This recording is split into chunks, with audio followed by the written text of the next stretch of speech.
on est dans la tradition directe de Saint-Martin, et en sachant que Saint François était la perfection de ce que Saint Martin avait commencé. Voilà. Donc, deuxièmement, il apporte la paix au lieu des luttes intestines qu'il a connues, lui, entre Assisi et Perugia, et qui ressemblent beaucoup à celles qui ont empoisonné la Corse pendant des centaines d'années. Bon, il apportait la paix, c'était comme on dit aujourd'hui, les Mouvrignes avec leur action pour la non-violence. Eh bien, Saint François, c'était un précurseur de ça. Oui, les Mouvrignes, ils sont des successeurs de cette idée aussi. Voilà. Alors, ça, c'est toutes des belles choses que je trouve magnifiques parce qu'on voit dans l'actualité des choses qui essayent de rendre vivantes ou bien de faire germer ces semences que Saint Martin et Saint François ont semées. Voilà. Troisièmement, il propose l'alternance entre l'action dans la ville et le retrait érémitique. Ça, on l'a vu il y a une semaine avec la sortie de la Fagec. On s'est arrêté à la Trinité de Bonifacio, qui était aussi habité par les franciscains pendant des centaines d'années, et qui était une dépendance du couvent de Bonifacio. Donc c'est cette alternance, les moines qui sont en ville, mais qui se retirent à la campagne aussi. Ça, c'est typiquement franciscain, mais aussi typique pour Saint-Martin. Parce que cette alternance entre l'action dans la ville et le retrait érémitique à la campagne est conforme à la tradition de Saint-Martin, qui lui aussi oscillait entre la cura animarum, c'est-à-dire de s'occuper des âmes et des personnes en tant qu'évêque à Tours, et son ressourcement comme moine à Marmoutier. À ce moment-là, on va avoir des franciscains qui, eux, bougent. N'oubliez pas que les populations ici pratiquent le semi-nomadisme. On est en montagne et on est en plaine en même temps. Donc c'est pour ça qu'aujourd'hui, on a vu Sant'Agostino hier, qui est perdu dans la matière, qui semble perdu aujourd'hui, mais qui n'est pas du tout perdu pour l'époque. Donc il faut comprendre le contexte pour comprendre comment ces églises parlaient aux fidèles.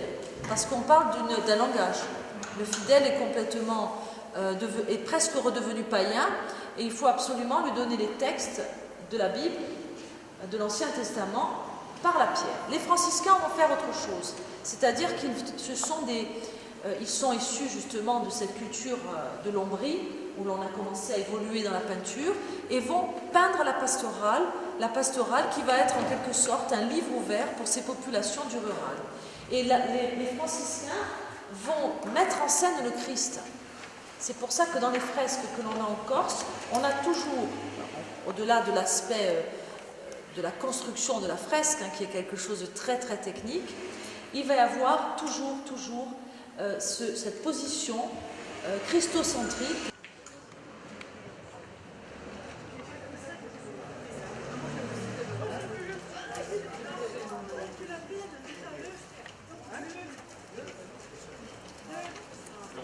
L'huile vierge, je vous ai dit que c'est la première qui s'écoule. Ouais. Les anciens, c'est pas ça. Ah bon. Ils broyaient la veille. Ouais. Ils rassemblaient la pâte dans un récipient en forme de poupée. Et le lendemain, à la louche, ils prenaient délicatement l'huile qui remplissait ce trou. On avait des olives de qualité. Justement, maintenant, en plus de ce que je viens de vous dire, bon, chez nous, on a gardé le système de récolte à l'ancienne. Mais on a modernisé par des filets quand même. C'est un plus. Lui, les olives sont en contact avec le sol. Mais toutes les huiles que vous achetez malheureusement dans les grandes surfaces qui viennent d'Espagne ou d'Italie, il faut quand même citer, ce sont des huiles extraites, oui, extraites d'olives vibrées, c'est-à-dire vertes. Donc le fruit, voilà, les olives étant vertes, l'huile est verdâtre, elle est amère, et l'acidité baissait la soupe caustique. La soupe c'est basique. Et oui. Et les solvants. Là, vous me plombez le moral, là. Voilà, je vous dis des vérités. Je ne vous plombe pas le moral, je vous dis des vérités. Toutes les huiles que vous achetez chez un petit producteur qui va dans un moulin comme celui que nous avons, et puis moulin moderne. Alors vous arrivez avec vos olives, vous repartez avec votre huile et vous vendez votre propre production. Et vous avez devant vous un consommateur qui va goûter et qui va acheter en fonction du goût. Ça plaît ou ça ne plaît pas. Celle que vous achetez en grande surface, il n'y a pas de dégustation, ce serait trop beau, parce qu'elle serait toute là-bas. Elle resterait toute là-bas. Surtout en Corse.